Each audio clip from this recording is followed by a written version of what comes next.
Why would a U.S. federal judge require the Trump administration to return known criminals to the United States? On March 14th, the Trump administration signed a proclamation referencing the use of the Alien Enemies Act in order to deport members of a violent Venezuelan gang. These 5 members were placed on a plane and were headed for deportation. And then, the very next day, federal Judge James Boasberg issued a temporary restraining order effectively stopping the deportations, not only for those 5 men, but effectively anyone potentially impacted by Trump's proclamation.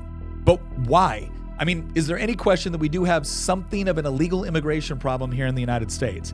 Is there any question that if somebody is here illegally and they're members of a violent gang, we should probably prioritize shipping them back home?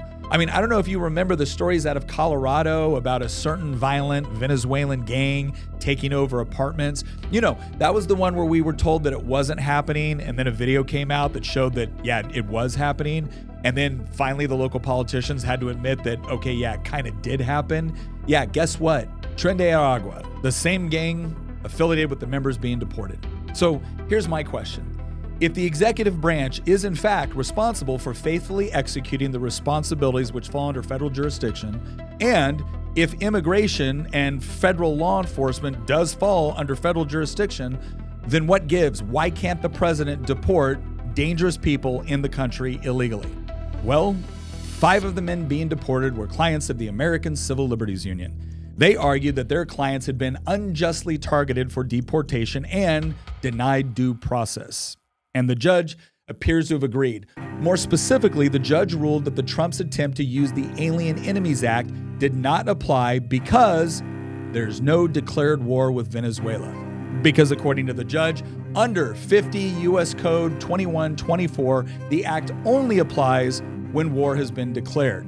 Now, looking into the code section, the judge does seem to have a point because it starts out stating this: whenever there is a declared war between the United States and any foreign nation or government, and that opening statement would appear to be bad news for the president because we are clearly not in a declared state of war with anyone, to include Venezuela.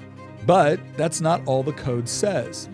It says whenever there is a declared war between the United States and any foreign nation or government, or any invasion or predatory incursion is perpetrated, attempted, or threatened against the territory of the United States, and that portion, the inclusion of the terms invasion or predatory incursion, do seem to broaden the jurisdiction.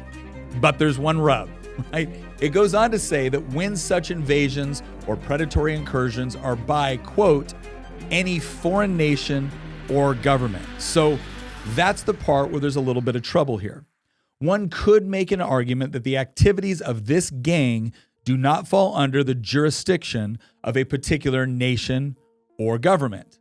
But here's the deal.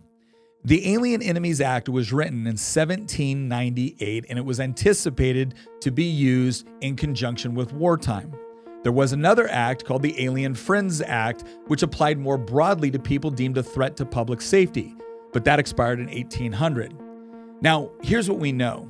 We know that non-state actors and international criminal and terrorist organizations have become more prominent and are a clear and present danger to the United States. But there's no real mechanism for declaring war against an organization.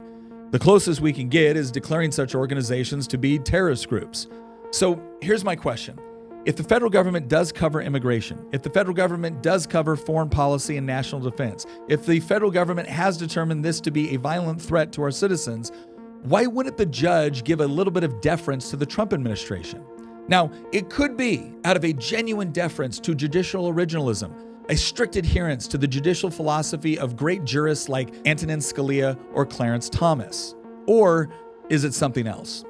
Now, the bottom line is we can only speculate at this point because he hasn't given clarification. And I acknowledge that we have separation of powers for a reason, but when the executive branch finds it increasingly difficult to do its job effectively in areas where people demand action, you are inviting criticism not only of individual decisions, but of institutions themselves. Separate, co-equal branches of government is no doubt a cornerstone of our republic and should be. But increasingly, people are becoming very skeptical of judicial decisions which seem to fly in the face of common sense. When left-wing justices invoke the Constitution to help foreign gang members, but then remain silent or find loopholes amidst COVID lockdowns, people start to question whether these justices are faithfully deciding the law or doing so selectively and in accordance with their preferred political ideology rather than a coherent judicial philosophy. Now, one way to settle all of this is for Congress to adjust the law appropriately, take out any remaining ambiguity, and just let it be. But that begs the question, would a liberal judge uphold such a change, or would they find new reasons that comport with their political philosophy? Because this is the kind of concern that led Thomas Jefferson to opine in a letter to a Mr. Jarvis in 1820 when he said, "You seem to consider the judges the ultimate arbiters of all constitutional questions, a very dangerous doctrine indeed, and one which would place us under the despotism of an oligarchy." Now look, as I've said before, I support separation of powers and 3 co-equal branches of government.